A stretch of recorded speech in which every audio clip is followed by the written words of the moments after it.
Barka da zuwa taskar waliyyai. Kada ka manta ka danna alamun ƙararrawa don samun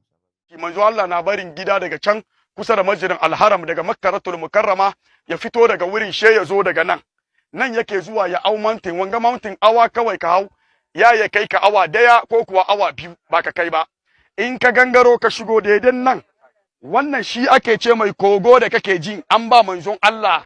annabci an ba shi Qur'ani aka ba shi musulunci wannan kogo kenan nan daidai aka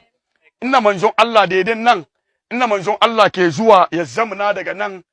ya roki Allah lokacin nan ba shi sallah ba lokacin na abinda manzon Allah ke yi yana zuwa ne yana ganin mamakan duniya yana roƙon Allah yana cikin wannan yi no Allah da kanshi ya sauko mai da ikra bismi rabbikal ladzi alak lal insana min alak nan ga aka sauko da wannan Qur'ani sa'annan daga nan aka ba manzon Allah annabci aka gwada mai daga nan kuma no aka yi kokari aka ba manzon Allah kuma ya ba manzon Allah musulunci shi yasa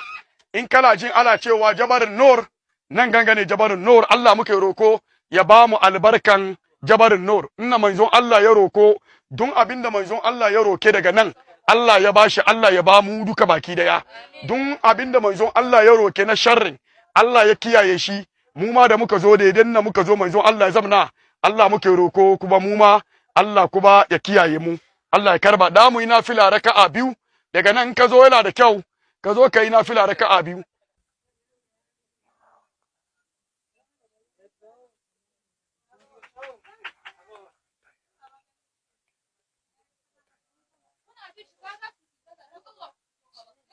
العفو فاعف عنا اللهم إنك عفو كريم تحب العفو فاعف عني ربنا آتنا في الدنيا حسنة وفي الآخرة حسنة وقنا عذاب النار اللهم صل على محمد وعلى آل محمد كما صليت على إبراهيم وعلى آل إبراهيم وبارك على محمد وعلى آل محمد كما باركت على إبراهيم وعلى آل إبراهيم في العالمين إنك حميد مجيد سبحان ربك رب العزة عما يصفون والسلام على المرسلين والحمد لله رب العالمين.